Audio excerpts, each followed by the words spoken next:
Hi, in this video we will be talking about the Analytical European pricing engine and the Black-Scholes-Merton process. So first let's go to the pricing engine. We'll find our pricing engine in modules. So here we have a list of the pricing engines, and as we are talking about vanilla option, we will use the vanilla option engines. And we go down this list to find the Analytical European engine. So as usual, the Analytical European engine has a constructor that is quite simple here because it has only one argument. We will copy and paste it into our Word file. For the Analytical European engine, we will need to build up the process of a generalized Black-Scholes process. And as usual, we will open the inheritance diagram for generalized Black-Scholes process. And we will be using the Black-Scholes-Merton process. The Black-Scholes-Merton process has a long constructor that needs many parameters. The first parameter required by Black-Scholes-Merton process is the quote.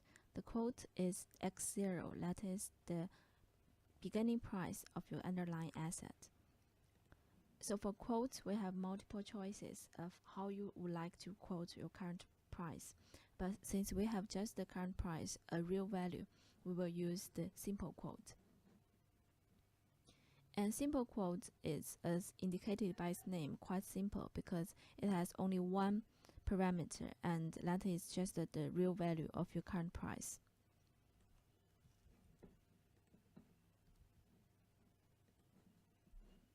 And we go back to see the other parameters. The next thing in the constructor is the yield term structure, that is for dividend as indicated here. The term structure is how the dividend rate acts in the future. Here we will have the most simple flat term structure, that is, we assume that the dividend rate is unchanged, that is, flat in the future. So if we click on the yield term structure and open its inheritance diagram, we will find that we have a flat forward term structure. Again, we will paste the flat forward structure to our Word file. We will be using the second one because we will use the rate, forward rate. What we have is the forward rate, so the second one is most suitable to our need. Now let's look at the constructor of the flat forward. The first parameter required is the date. This is the T0. If you are not clear about this, you can click on the reference date. So the reference date is the date at which discount equals to 1 and variance equals to 0.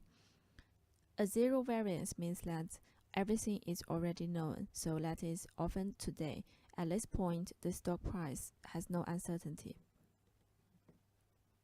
The reason why we do not need a maturity date, if you are wondering, is that this is about the underlying process, and the underlying process, unlike the option, has no end. So after we build up the statistical model, we will be able to know the statistical distribution of the underlying from now to almost any time in the future.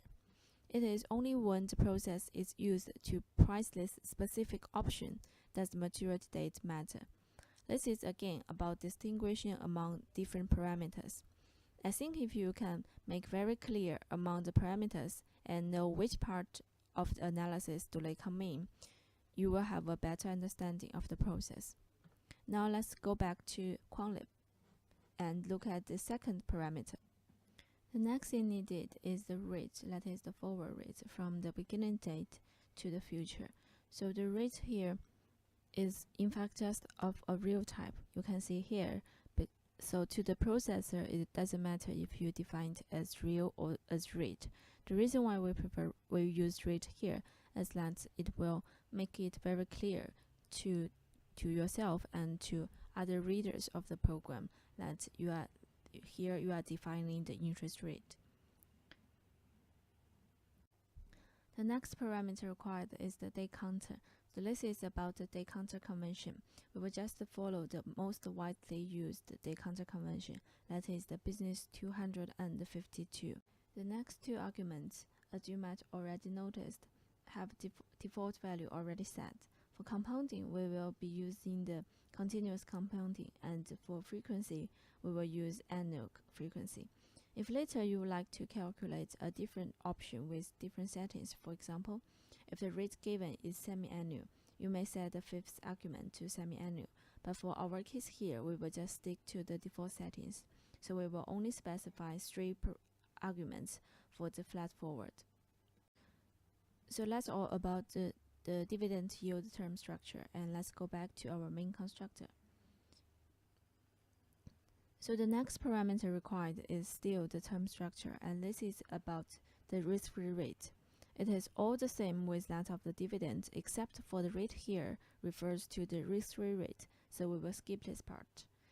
And the next part is about the volatility term structure. It is basically the same idea behind that of the volatility term structure and that of the yield term structure. Again, we will be using the most basic volatility yield structure, that is the constant volatility yield term structure, or the black constant volatility here. So if we look at the constructors, we have directly the volatility at hand, so we will be using the first constructor.